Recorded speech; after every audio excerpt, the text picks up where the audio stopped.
गावातील त्या विहिरीत नक्की काय रहस्य लपलेलं होतं? आढळीची खरी ओळख काय होती? आणि सुमित या भयान रस्त्यातून वाचू शकेल का? या प्रश्नाचे उत्तर मिळवण्यासाठी हा व्हिडिओ शेवटपर्यंत पहा. आणि जर तुम्ही चॅनलवर नवीन असाल तर सबस्क्राईब करायला विसरू नका. सुमित हा शहरात शिकणारा मुलगा उन्हाळ्याच्या सुट्टीसाठी आपल्या आजोळी एका छोट्या खेडेगावात आला होता. तिथे शुद्ध हवा, हिरवीगार शेती आणि मोकळेपणाने फिरणारे प्राणी पाहून तो खूप आनंदी झाला. मात्र गावात आल्या आल्या त्याला जाणवलं की इथल्या लोकांच्या चेहऱ्यावर एक विचित्र भय आहे. काहीतरी वेगळं होतं. काय झालंय हो आजोबा? सगळेजण एवढे घाबरलेले का दिसतायत? सुमितने विचारलो. काय नाही रे, गावात एक गोष्ट आहे जी नवीन माणसाने विचारू नये. आजोबांनी विषय टाळला. मात्र गावात त्याने ऐकलं की काही लोक रात्री गायब होतात आणि सकाळी त्यांचे मृतदेह गावाबाहेरच्या विहिरीत आढळतात. सगळेजण सांगत होते की हे आढळीची करणी आहे. त्या रात्री सुमित झोपलेला असताना अचानक विचित्र आवाज ऐकू आला. सुमित, तो दचकून उठला. घराच्या खिडकीबाहेर कोणीतरी उभं होतं. कोण आहे तिथं? तो ओरडला, पण कोणीच उत्तर दिलं नाही. तो पुन्हा झोपी गेला.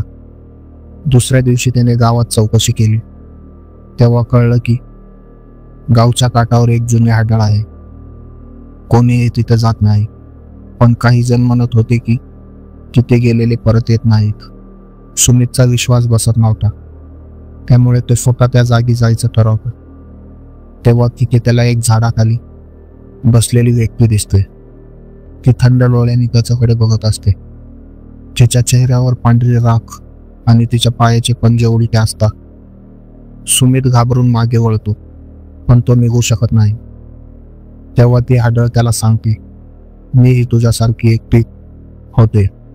आता तू माझ्यासोबत राहशील. त्याच क्षणी गावातल्या लोकांचे आवाज ऐकू येतात आणि आढळ हवेत विरघळती. गावकऱ्यांनी वेळेत येऊन सुमितचा जीव वाचवला. पण त्या दिवसानंतर सुमित रात्री झोपताना नेहमीच कोणाचे तरी सावट पाहू लागला. त्या रात्री खिडकीबाहेर एक सावली उभी होती. ती सावली स्थिर होती, पण तिचे डोळे चकाकत होते, जणू एखाद्या प्राण्याचे डोळे असावे. सुमित भीतीने काही क्षण स्तब्ध झाला. त्याने आवाज दिला, कोण आहे तिथे? कसलाच आवाज आला नाही. पण हळूहळू त्या सावलीने हालचाल करायला सुरुवात केली आणि एका झाडामागे नाहीशी झाली. सुमितने खिडकीतून बाहेर पाहिली, पण काहीच दिसेना. त्याला वाटलं कदाचित भ्रम झाला असेल. त्याने पाणी प्यायले आणि परत झोपी गेला. सकाळी गावभर खळबळ उडाली. लोक एका घरासमोर गर्दी करून उभे होते. सुमित तिथे गेला आणि पाहतो तर काय, गावातला रामू काका रात्री मृत अवस्थेत सापडले होते. त्यांच्या शरीरावर विचित्र नखाचे ओरखडे होते आणि सर्वात भयंकर गोष्ट म्हणजे त्यांचा चेहरा भीतीने वाकडाच झाला होता. ही आढळीचीच करणी आहे, एक बाई ओरडली. ती परत आली, कोणाला तरी घेऊन जाईल आता, दुसऱ्या बाईने भेदरून सांगितले. सुमित सुन्न झाला. त्याला रात्री दिसलेली ती सावली आणि आता ही घटना याचा काहीतरी संबंध असणार हे त्याला जाणवल्या. त्या रात्री सुमितला झोप लागत नव्हती. तो उठून बाहेर आला. संपूर्ण गाव शांत होतं. कधी नव्हे ते कुत्रे सुद्धा भुकत नव्हती. अचानक त्याला पुन्हा एकदा तोच आवाज ऐकू आला. सुमित. हा आवाज स्पष्ट होता, पण आवाजाच्या दिशेला कोणीही दिसत नव्हतं.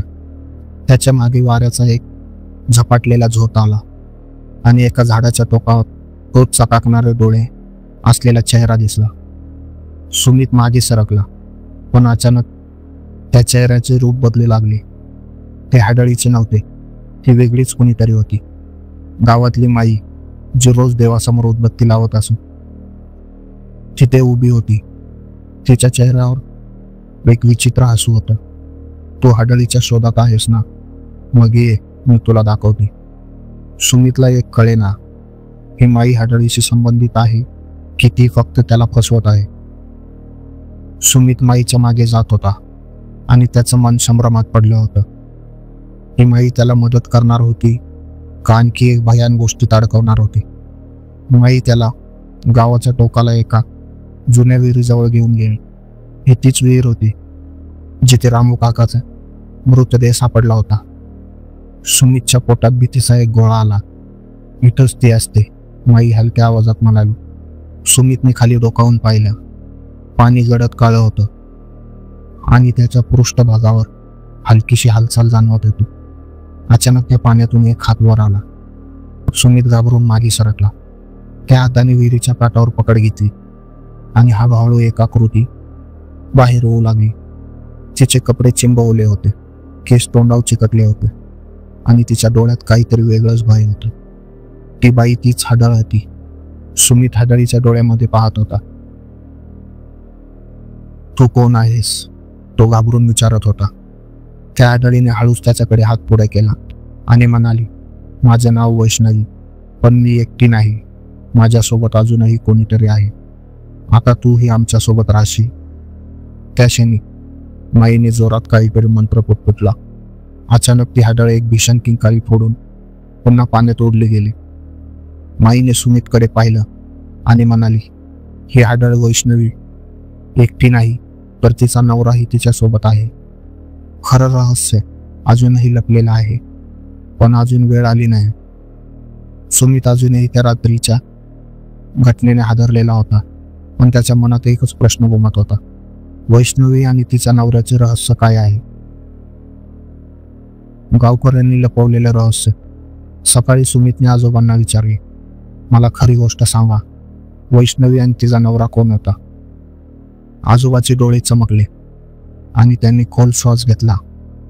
तू जे पाहिलंस ते खरं होतं, पण अजून सगळं सत्य तुला ठाऊक नाही. गावातील एका शांत कोपऱ्यात त्याने सुमितला जुने फोटो दाखवले. त्यात एक स्त्री होती, वैष्णवी.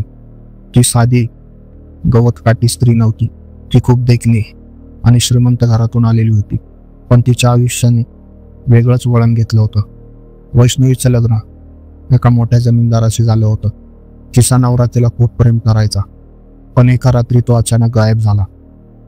लोक म्हणत होते की तो तिला सोडून पळून गेला, पण काही जण म्हणत होते की तो या गावच्या आसपास कुठेतरी गुपचूप फिरत होता, तिला शोधत. वैष्णवीला त्याचा तपास लागत नव्हता. तिला कोणीच मदत करत नव्हतं. एका रात्री तिने गावाबाहेरच्या जुन्या विहिरीजवळ उभं राहून ओरडून विचारलं, तू कुठं आहेस? मला एकटीला सोडून गेलास का?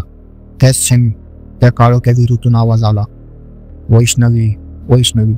ती वळून बघणार, तोच कुणीतरी तिला मागून ढकललं. गावकऱ्यांनी सांगितलं की वैष्णवी पाण्यात पडली आणि तिचा जीव गेला, पण त्यानंतरही तिच्या नवऱ्याला कोणीही पाहिलं नव्हतं. ती विहीर आजही रहस्यमय आहे, कारण जो कोणी तिथे जाईल त्याला रात्री वैष्णवीची हाक ऐकू येते. सुमित सुन्न झाला. त्याला कळलं की ही हाडळ केवळ एक आत्मा नाही, तर एक शापित आत्मा आहे, जिचा शोध अजूनही अपुरा आहे. सुमितच्या मनात सतत तोच प्रश्न घुमत होता. वैष्णवीच्या नवऱ्याचं काय झालं होतं की ही काहीतरी वेगळीच काळी जादू होती. त्याने ठरवलं, या रात्री मी त्या विहिरीवर जाणारच. सुमित रात्री एकटा त्या जुन्या विहिरीकडे गेला. संपूर्ण गाव झोपलं होतं, पण वाऱ्याचा आवाज अजूनही थोडा वेगळा वाटत होता, जणू काही कोणीतरी कुजबुजत होतं. त्याने टॉर्चचा प्रकाश पाण्यावर टाकला. त्या गडद काळ्या पाण्यात काहीच नव्हतं. तो वळणार इतके सुमित त्याच्या पाठीमागून कोणीतरी हळू आवाजात बोलला. सुमितचा श्वास थांबला. त्याने हळूच मागे पाहिलं. ती वैष्णवी होती, पण आता ती जशी आधी होती तशी नव्हती. तिचे डोळे पांढरे पडले होते, चेहरा अधिक विद्रूप झाला होता आणि तिच्या अंगावर ओल्या मातीतले ठसे होते. तू इथं काय करतोयस? ती अस्पष्ट आवाजात बोलली. सुमितने धीर एकवटून विचारले, तुझा नवरा कुठं आहे? भयानक सत्य समोर आलं. वैष्णवीने हळूहळू खाली बोट दाखवलं. विहिरीत. सुमितने पुन्हा पाण्याकडे पाहिलं आणि अचानक त्याला एक चेहरा स्पष्ट दिसला. तो तिच्या नवऱ्याचा मृतदेह होता, जो अजूनही त्या विहिरीत अडकलेला होता. हा सगळा खेळ कोणी केला होता? गावकऱ्यांना माहीत होतं की वैष्णवीचा नवरा गावातून कधीच गेला नव्हता. त्याला कोणीतरी या विहिरीत ढकलून मारलं होतं आणि वैष्णवी ती जेव्हा नवऱ्याचा शोध घेत होती तेव्हा कोणीतरी तिलाही विहिरीत ढकललं होतं. म्हणजे दोघांनाही एकाच वेळी संपवलं गेलं होतं. पण कोणी? अचानक भयंकर प्रसंग. सुमित याच विचारात असताना वैष्णवी हळूहळू त्याच्याजवळ आली. तू आता एकटा नाहीस, ती कुजबुजली. तिचा हात सुमितच्या गळ्याभोवती घट्ट होत गेला. सुमित जोरात किंचाळला. तो धडपडत खाली कोसळला आणि त्याच्या समोर ती भयंकर आकृती होती. वैष्णवी हसत होती. त्याच वेळी विहिरीतून अजून एक हात वर आला. तो वैष्णवीच्या नवऱ्याचा होता, पण त्याचा चेहरा अजूनही अस्पष्ट होता. त्याने वैष्णवीला आत खेचल्या. भयानक किंकाळ्या हवेत घुमल्या आणि क्षणात त्या दोघांचा आत्मा विहिरीत ओढला गेला. सुमित खाली पडला आणि बेशुद्ध झाला. सकाळी गावकरी तिथे आले आणि त्यांनी सुमितला विहिरीच्या काठावर बेशुद्ध पडलेलं पाहिलं. पण सगळ्यात मोठा धक्का म्हणजे ती विहीर आता कोरडी होती आणि तिच्यात कोणताही मृतदेह नव्हता. शेवटची न सुटलेली कोडी. सुमित अजूनही या सगळ्या गोष्टीचा विचार करत होता. त्याच्या मनात शेवटचा प्रश्न होता, वैष्णवी आणि तिचा नवरा खरंच मुक्त झाले होते की ते अजूनही कुठेतरी होतं? आणि सर्वात महत्वाचं, त्या रात्री ज्या व्यक्तीने दोघांना विहिरीत ढकललं तो गावकरी अजूनही जिवंत होता का? सुमित अजूनही त्या रात्रीच्या घटनेने हादरला होता, पण आता तो शांत बसणार नव्हता. मी हे सत्य बाहेर काढणारच. त्याने ठरवलं की गावात जाऊन वैष्णवी आणि तिच्या नवऱ्याच्या मृत्यूमागचं खरं कारण शोधायचं. सुमितने गावातल्या सर्वात जुन्या माणसाला तात्या काकाला विचारलं. तात्या काकाचे डोळे चमकले आणि त्यांनी खोल श्वास घेतला. तुला खरं सांगायचं तर वैष्णवीचा नवरा तिला कधी सोडून गेला नव्हता. तो मरणाआधी गावातच होता. सुमित गोंधळला. म्हणजे नक्की काय? तात्या काका म्हणाले, त्या दोघांचा खून झाला होता. वैष्णवी आणि तिचा नवरा गावातलीच एका व्यक्तीमुळे मारले गेले होते. तो कोण होता? त्याच वेळी गावात काठावर एक तांत्रिक राहत होता. त्याआधी एका शक्तिकाली तांत्रिकाच्या संपर्कात होती. त्यांना काळी जादू यायची आणि ती स्वतःसाठी अमरत्वाचा एक प्रयोग करत होते. त्यांनी ऐकलं होतं की कोणत्याही पती पत्नीला एकत्र मारलं तर त्यांचा आत्मा कधीही मुक्त होत नाही. तो एका विशिष्ट ठिकाणी अडकून राहतो आणि त्या आत्म्याच्या शक्तीचा उपयोग काळ्या जादूसाठी करता येतो. त्या रात्री काय झालं होतं? एक रात्री तांत्रिकाने वैष्णवीच्या नवऱ्याला बोलावून घेतलं. त्याला दारू पाजली आणि बंधुविधीचं कारण सांगून त्या विहिरीजवळ नेलं. तिथेच त्याला ढकलून दिलं. त्याच वेळी वैष्णवी आपल्या नवऱ्याला शोधत होती. ती धावतच विहिरीजवळ आली. तांत्रिकाने तिलाही मागून जोरात ढकललं. त्या दोघांचा एकाच वेळी मृत्यू झाला आणि त्यांच्या आत्मे त्या जागेवर अडकून राहिली. सुमितला हे सत्य कळताच त्याने तात्काळ तांत्रिकाच्या घराकडे धाव घेतली. पण तिथे गेल्यावर त्याने जे पाहिलं ते भयानक होतं. तांत्रिक तिथे मृत अवस्थेत पडले होते. त्यांचा चेहरा काळा पडला होता. डोळे पूर्णपणे उघडे होते आणि त्यांच्या कपाळावर वैष्णवी हे नाव रक्ताने कोरलेले होते. सर्व काही संपलं की अजून काही बाकी आहे. गावकऱ्यांनी तो मृतदेह पाहिल्यावर लक्षात आलं की वैष्णवी आणि तिच्या नवऱ्याचा आत्मा आता मुक्त झाला होता. सुमितने शेवटी त्या विहिरीकडे पाहिलं. आता ती एक सामान्य विहीर वाटत होती, शांत, निर्विकार आणि निर्जीव. गावकऱ्यांनी ती विहीर मुरुमाने बुजवली आणि त्यावर एक लहानसं मंदिर बांधलं. शेवट पण एक प्रश्न शिल्लक. सुमित त्या गावातून बाहेर पडताना मागे वळून पाहत होता. सगळं काही संपलं असं वाटत होतं, पण त्याच्या कानात हलकासा आवाज आला, सुमित, तुझे आभार. त्याने मागे वळून पाहिलं. तिथे कोणीच नव्हतं. तो गडबडून गेला, पण मग हसला आणि मनात विचार केला, शांत झालं तरी कोणीतरी कायम पाहत असतं. तर ही होती आजची भयकथा. व्हिडिओ आवडला असेल तर व्हिडिओला लाईक आणि शेअर करा आणि चॅनलला सबस्क्राईब करायला विसरू नका, कारण खरी भीती अजून बाकी आहे.